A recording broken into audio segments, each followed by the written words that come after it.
सामने आपका दोस्त, मोटिवेटर, इंस्ट्रक्टर और करियर काउंसलर। जीवन में अगर आपको कोई भी करियर काउंसलिंग के प्रति कोई समस्या हो तो आप इजीली मेरे को इसी यूट्यूब चैनल पर कमेंट कर सकते हैं, इजीली मेरे से पूछ सकते हैं।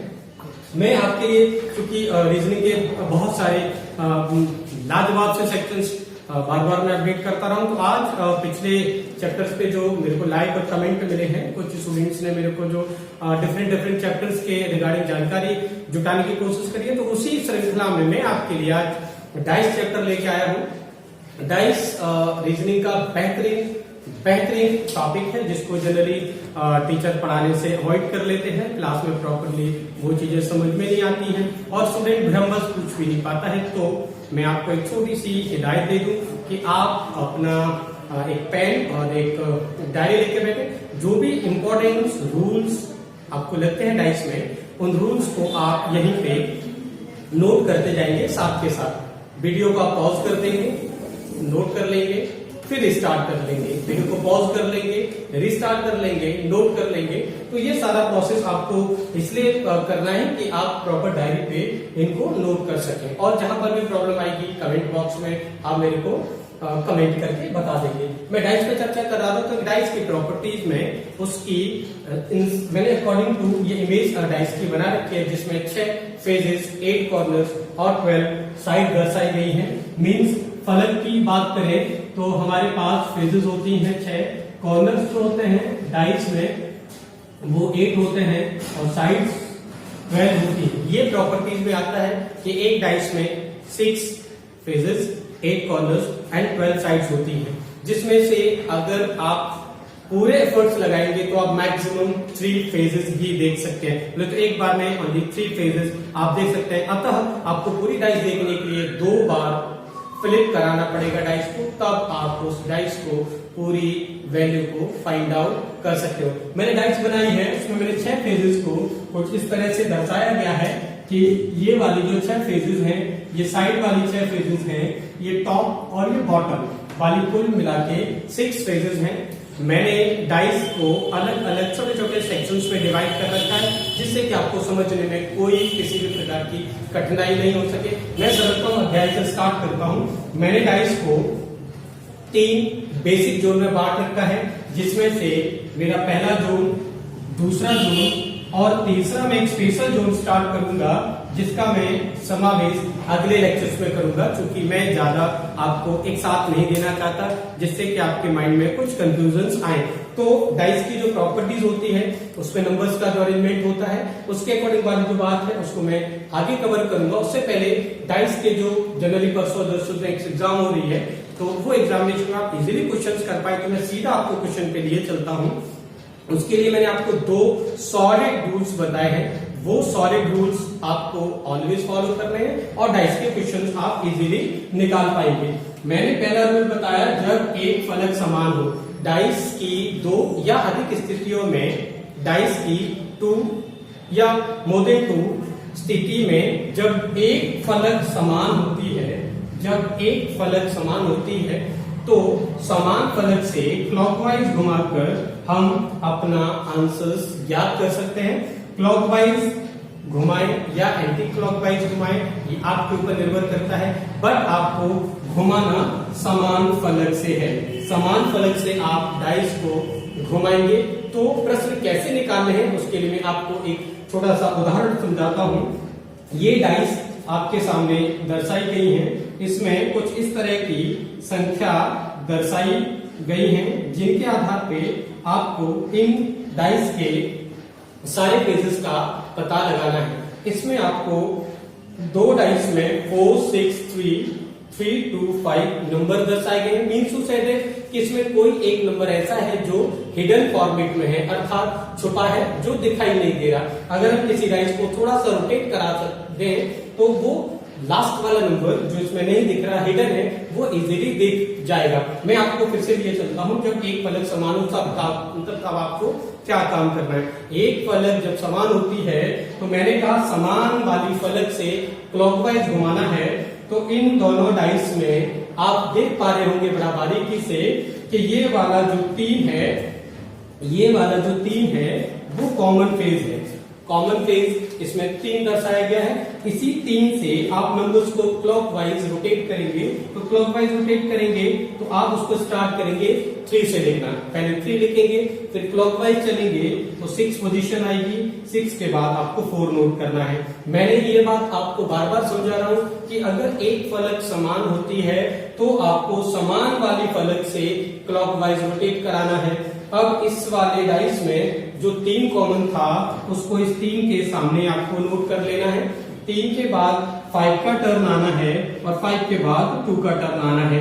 अब हम लोग देख पा रहे हैं कि यहाँ पे हमको ये अरेंजमेंट मिल गया। अब इस अरेंजमेंट के आधार पे इस तरह से हम विपरीत पता करेंगे। इसके लिए आप छोटी सी बात समझ लें कि ये 4 के अगेंस्ट जो नंबर 2 आ रहा है वो उसके विपरीत सतह पर दिखाई देगा। 6 के अगेंस्ट जो 5 आ रहा है वो 6 के अगेंस्ट वाली फेस पर दिखाई देगा। और 3 के सामने जो 3 आ रहा है उसमें से आप इस 3 को हटा के उस हिडन फेस को लिख देंगे जो इसमें दिखाई नहीं दे रही। तो आप अच्छे से देख पा रहे हैं कि इसमें 2 लिखा है, 3 लिखा है, 4 लिखा है, 5 लिखा है, 6 भी लिखा है। केवल 1 ऐसी नंबर्स है जो इसमें दिखाई नहीं दे रही, अर्थात इस 3 के सामने जो नंबर आएगा वो 1 आएगा। अब इस एग्जांपल से आप एक चीज समझ पा रहे हैं कि इसमें जो नंबर्स का अरेंजमेंट है जिसको डिस्ट्रीब्यूट कर रखा है उसमें आप 6 फेजेस के अगेंस्ट कौन कौन सी वैल्यूज आनी है, कौन कौन से नंबर्स आने हैं, उसको आप इस उदाहरण के तौर पर इजीली समझ सकते हैं। और आगे कई एग्जाम्पल्स बनाकर आप अपनी कॉपी पर उसको और सॉल्व कर सकते हैं। इस नियम के लिए मैं आपको एक एग्जांपल बाद में पूछूंगा, जब मैं दूसरा नियम समझा लूं उसके बाद मैं कुछ एग्जांपल्स लेके चलूंगा एग्जांपल सेक्शन में। तब तक मैं आपको जो दूसरा रूल्स में बता रहा था कि जब 2 फलक समान हो तब क्या काम करें। डाइस में कभी कभी होता है कि 1 फेज कॉमन होती है, कभी कभी ऐसा होता है 2 फेज कॉमन होती है, कभी कभी ऐसा होता है कि कोई फेज कॉमन नहीं होती। तो इस तरह की डाइस के जो प्रॉब्लम्स है अक्सर स्टूडेंट्स को प्रॉब्लम क्रिएट करते हैं। तो इस प्रॉब्लम को सॉर्ट आउट करने के लिए मैंने आपके लिए ये सारी चीज लेकर आया हूं। मैं आपको 2 कॉमन फेज का रूल बता देता हूं। 2 कॉमन फेज जब आएगी तब हम उसमें बचे नंबर्स को विपरीत कंसीडर करेंगे। बचे नंबर को विपरीत कंसीडर करेंगे। इस चीज को आप कैसे समझ पाएंगे, कैसे बचा हुआ नंबर कंसीडर होगा, किसको हम बचा हुआ नंबर मानेंगे।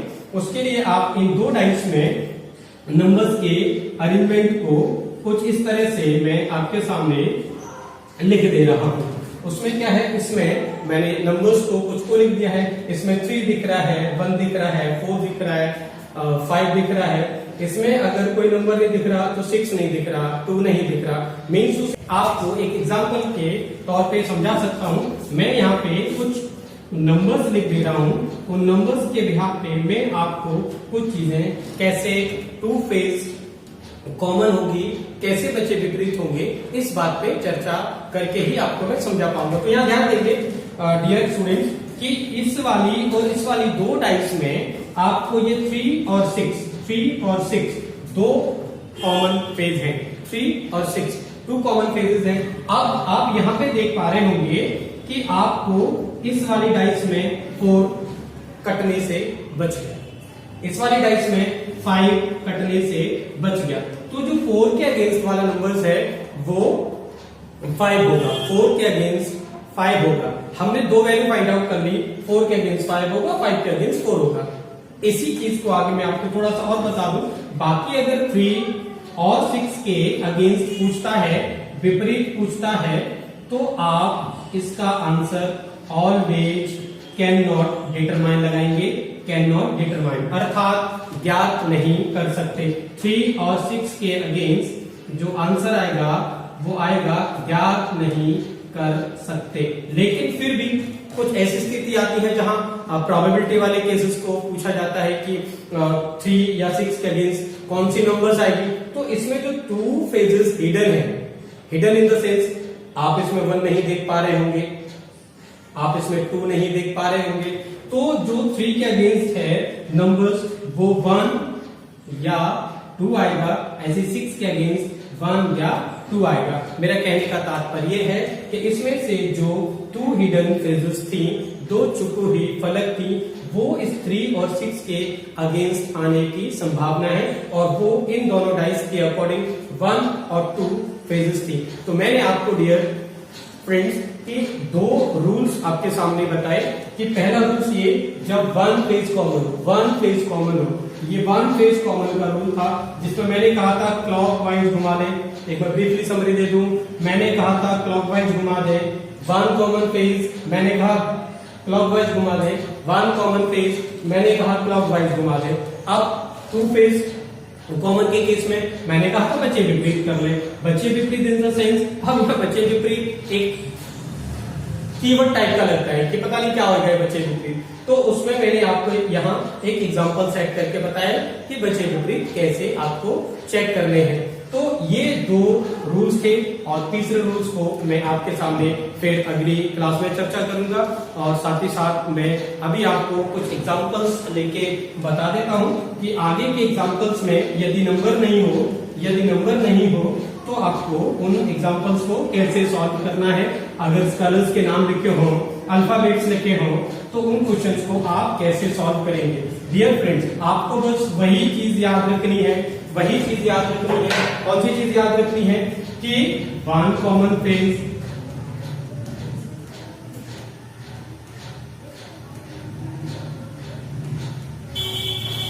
या सेकंड याद रखना है टू कॉमन फेज,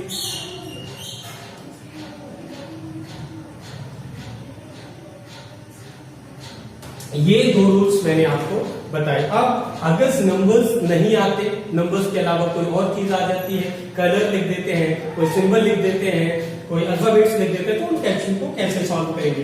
तो मैं आपको एक क्वेश्चन दे रहा हूं जिसको आप अपने हैंड से कमेंट बॉक्स में मेरे को आंसर करके बताएंगे। अब मैंने यहाँ पे आपको हैज,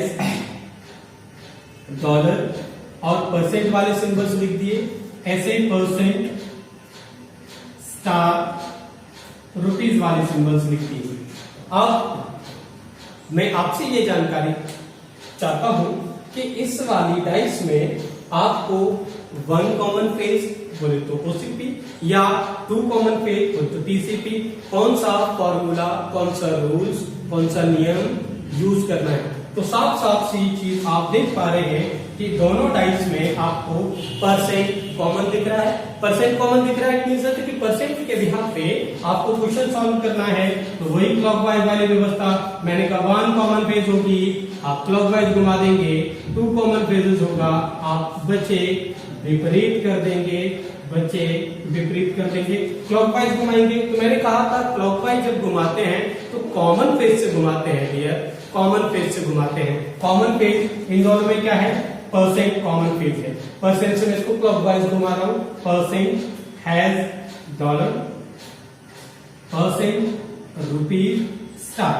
अब मेरे को अपने क्वेश्चंस जो भी मेरे से पूछा जाएगा वो इजीली एज अ आंसर मिल जाएगा। मेरे से अगर पूछा जाता है बताएं डॉलर के अगेंस्ट क्या आएगा, डॉलर के विपरीत क्या आएगा, डॉलर के सामने क्या आएगा। मेरे से पूछा जाता है हैज के सामने क्या आएगा, रुपीज के सामने क्या आएगा, हैज के अगेंस्ट क्या आएगा, रुपीज के विपरीत क्या आएगा। इस तरह के कोई से क्वेश्चंस का आंसर मैं इजीली फाइंड आउट कर सकता हूं। मेरी बात शायद आपके समझ में आ रही होगी। मैं एक एग्जांपल आपको और बताता हूं जिसमें मैंने इस डाइस को कुछ इस तरह से बनाया और उसमें अल्फाबेट्स लिख दिए। अल्फाबेट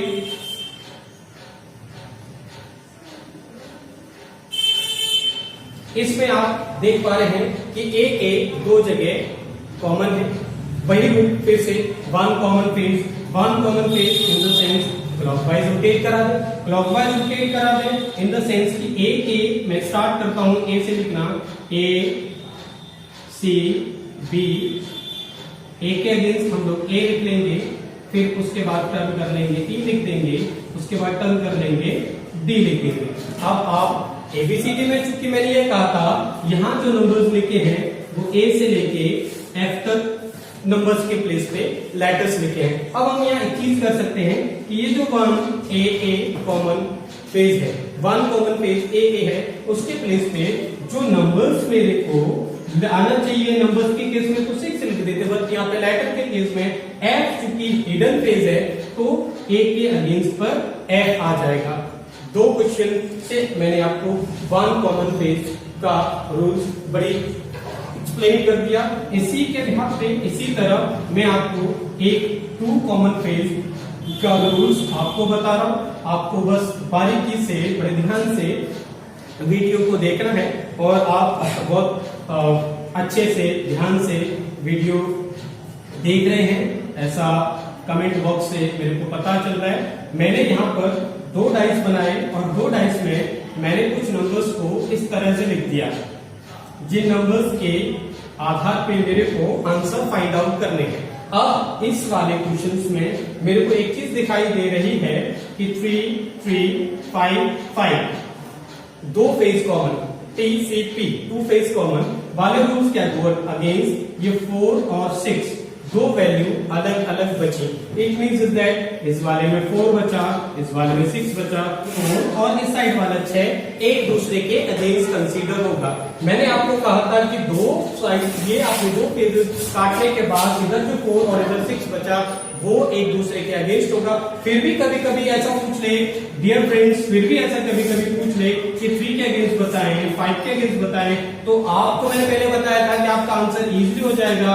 कैन नॉट डिटरमाइन मतलब याद नहीं कर सकते। लेकिन फिर भी अगर आपसे पूछा जाता है कि 3 और 5 के अगेंस्ट क्या होगा, तो आप जो हिडन फेजेस है, जो फेज दिखाई नहीं दे रही, उनको आप एज अ एग्जांपल कर देंगे। अब आपको इसमें 1 नहीं दिख रहा, आपको इसमें 2 नहीं दिख रहा, तो 1 या 2 3 के और 5 के अगेंस्ट नंबर आ जाएंगे।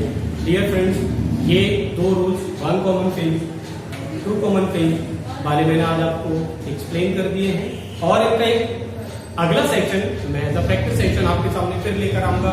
तब तक मैं आपसे विदा लेना चाहता हूं और मैं कोशिश करूंगा कि अगर आप वीडियो टिल एंड तक देखे हैं तो वीडियो को अपने फ्रेंड सर्कल में शेयर कर दें, आप लाइक कर दें और चैनल को सब्सक्राइब। थैंक यू, धन्यवाद।